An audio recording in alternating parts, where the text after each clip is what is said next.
Okay, let's dive right in. We're looking at, well, a pretty staggering number for global military spending in 2024.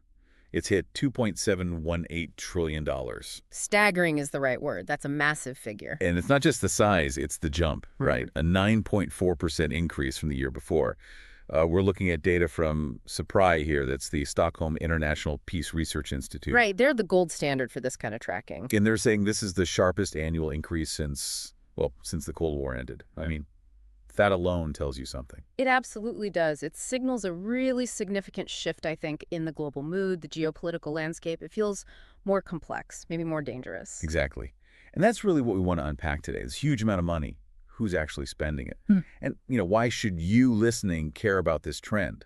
Because it's driven by real things, conflicts, rivalries, this push for modernizing defense everywhere. And what's striking is how widespread this is. It's not just one region lighting up. The data shows it's global.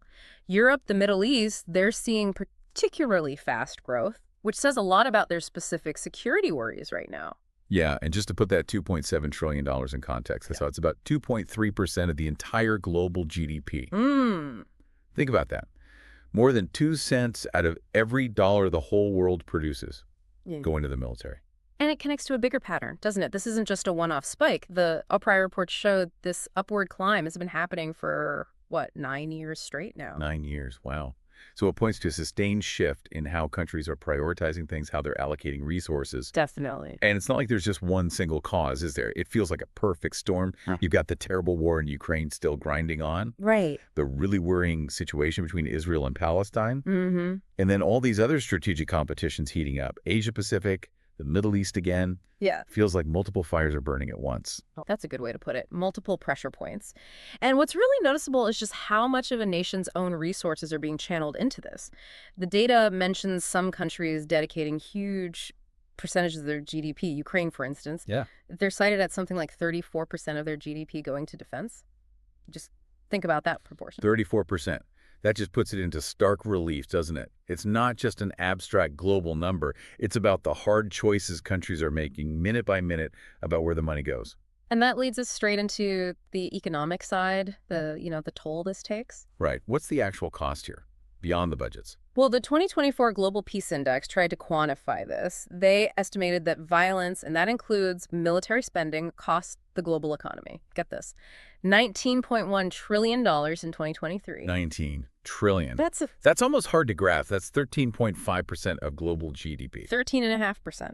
And the military spending part of that, it was huge. Oh. The data suggests it accounted for 44% of that total cost. So nearly half the economic drain from violence worldwide is directly linked back to military expenditure. Okay, but still, $2.7 trillion, $19 trillion. These are huge numbers. How does this actually, filter down? How does it affect everyday life? Well, this is where the rubber really meets the road. You have these massive sums going into defense, which means, just by definition, that money isn't going somewhere else. Right.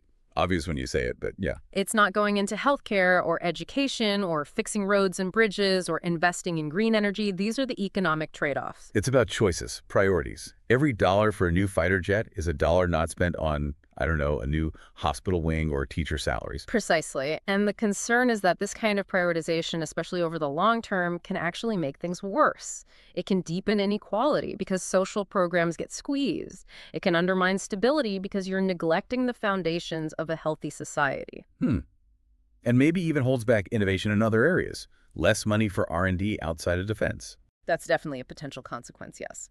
Diverting talent and resources. So let's get specifics then.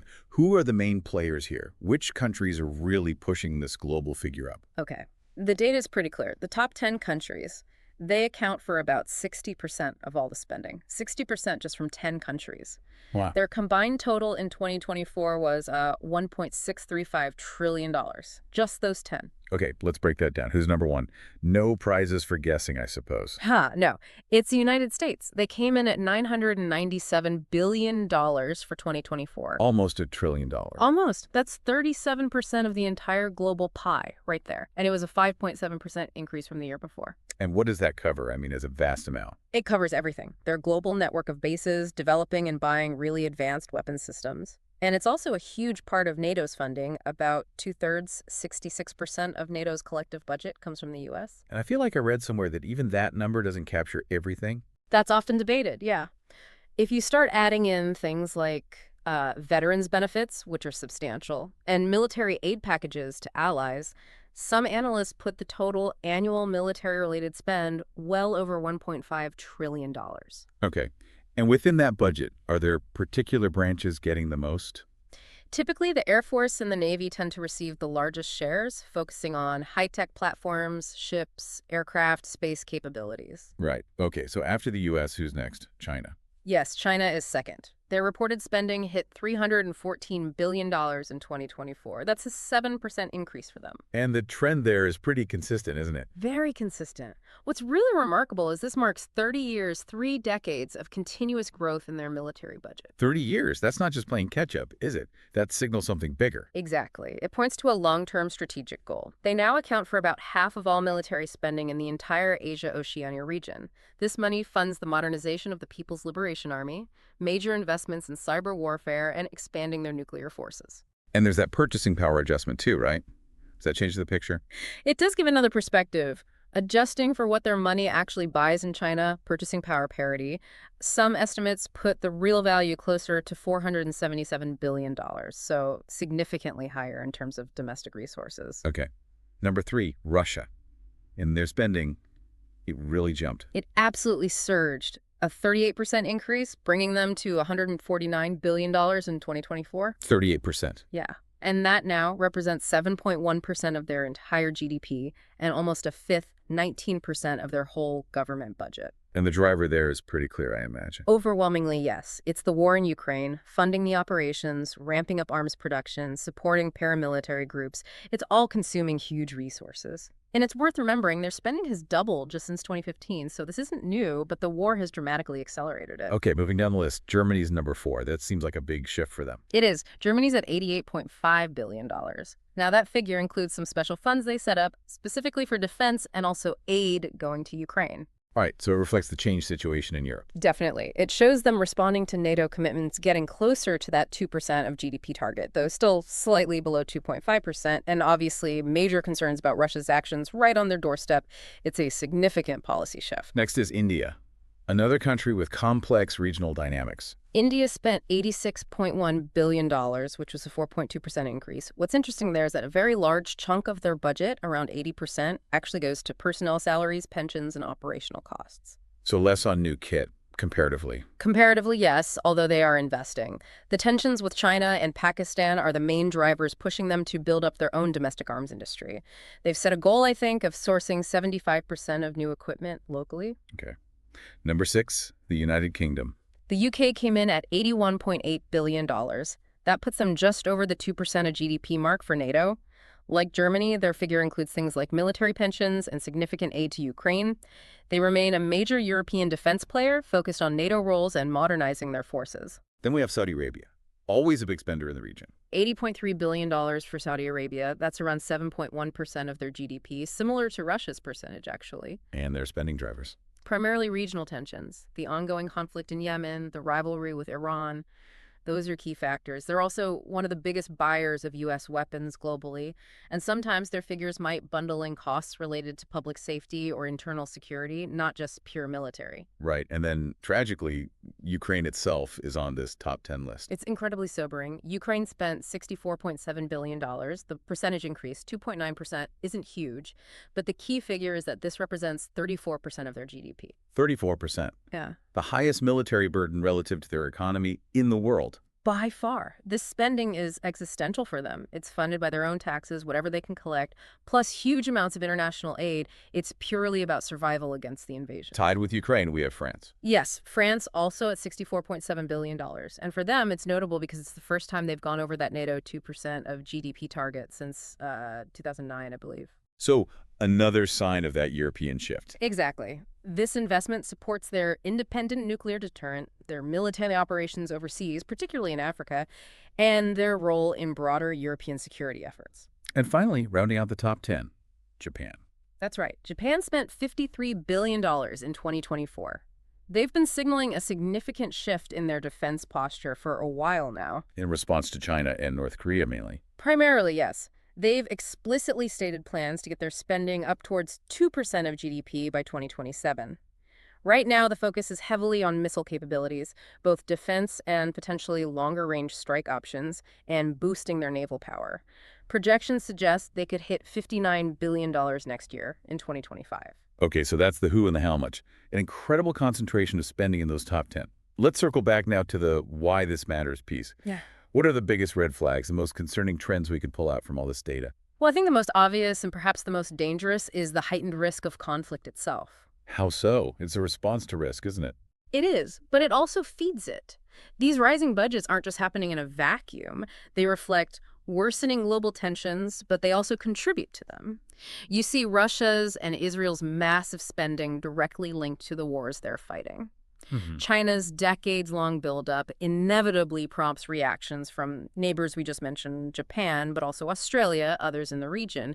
It fuels suspicion, it creates security dilemmas, where one side's defensive move is seen as offensive by the other. It increases the chances of mistakes, Yeah. miscalculations. Exactly. When everyone is armed to the teeth and tensions are high, the potential for things to spiral out of control, for accidents or misjudgments to lead to actual conflict, just goes way up. It's a more dangerous world. Yeah, that makes sense. It's like everyone's walking around with a bigger stick. Yeah. And you mentioned the economic opportunity costs earlier. Yeah. That $2.7 trillion.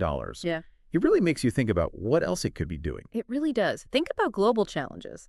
That amount could probably fund global vaccination programs many times over, or make massive investments in tackling climate change. Or even just basic needs. Right.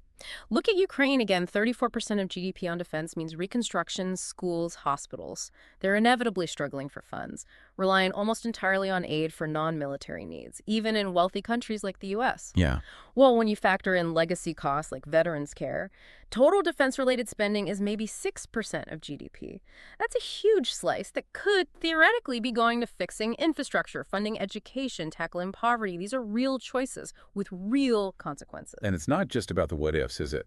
There's also the direct economic disruption this spending can cause right now. Yes, absolutely. Remember that $19.1 trillion figure for the cost of violence from the Global Peace Index? Yeah, a huge one. Military spending is nearly half of that 44%. High military budgets can fuel inflation. They increase national debt. This hits developing nations particularly hard. We see examples like Lebanon, where a huge spending increase put immense strain on an already broken economy, or even Iran, where they actually cut spending slightly, but it did little to ease their deep economic problems. The burden is immense. And another angle we haven't touched on much, the environmental damage. That must be significant too. It's huge and often flies under the radar. Think about the entire life cycle. Manufacturing weapons is resource-intensive, often polluting.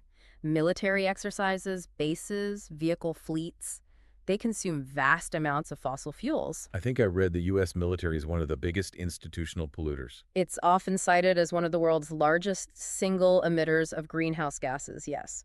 And again, it's an opportunity cost. The billions going into military hardware aren't going into developing green technologies or funding climate adaptation. More tension, economic strain, environmental cost. Yeah. What about just working together? Does this trend hurt global cooperation? I think it almost inevitably does. When the focus shifts so heavily towards national security defined through military strength, it tends to sideline diplomacy and multilateral approaches. So things like the UN get weaker. Potentially, yes. Or at least their role in conflict prevention and resolution becomes harder. While NATO members might celebrate hitting their 2% spending targets, and some are even talking about needing 3% now, Right. that very focus on military alliances and deterrence can make broader international cooperation on shared challenges more difficult. It fosters an us versus them mentality sometimes. And it can stir up problems within countries too, right? Yeah. The social and political tensions. That's a really important point. Sometimes throwing military solutions at complex social problems doesn't work, or even backfires. The data mentioned Mexico using the military more against drug gangs. Yeah. But critics argue that militarization hasn't solved the root causes: poverty, lack of opportunity, and can lead to human rights abuses, worsening the situation. And in more authoritarian states like Russia, funneling such a huge chunk of the national budget into the military and security services helps prop up the regime, but it can also stifle dissent and ignore underlying social grievances, potentially sowing seeds for future instability. So focusing on military fixes might mean ignoring the actual problems like poverty or inequality. It can certainly distract from them or prioritize force over addressing those deeper issues, yes. Okay, one last area, the technological risks. This isn't just about more tanks and soldiers anymore, is it? Not at all. Yeah. A huge part of this spending increase is going into next-generation technology. We're talking artificial intelligence for targeting and decision-making, sophisticated cyber warfare tools, hypersonic missiles that are incredibly hard to defend against. China investing heavily in cyber, the US in space and AI. Exactly. These technologies are developing incredibly fast, and while they offer new capabilities, they also raise the stakes dramatically. Think about AI in weapon systems, the risk of errors, of autonomous systems making catastrophic mistakes, especially when you mix in nuclear weapons or the potential for cyber attacks to cripple critical infrastructure. The potential for unintended escalation or disaster is, frankly, terrifying. So let's try and wrap this up. We've gone through a lot of concerning numbers and trends. This deep dive into the 2024 global military spending. It paints a pretty worrying picture. It really does. That sharp rise to $2.718 trillion, led by the big players like the US, China, Russia, it clearly shows a world leaning heavily into military solutions, prioritizing defense in a really volatile time. And the fallout, as we've discussed, seems significant and troubling. It potentially increases the risk of conflict, it puts a massive strain on economies, diverts resources from crucial needs, harms the environment, and could undermine global stability in the long run. Which really brings us to a final thought, perhaps a question for everyone listening. What's the alternative path? Seeing this incredible sum, $2.7 trillion, poured into military budgets worldwide. It forces you to ask about diplomacy, about disarmament efforts, about finding ways to allocate those resources more equitably, more constructively. What could we actually build? What problems could we solve with that kind of money if the priorities shifted? A future focused on something other than military strength. Definitely something to think about.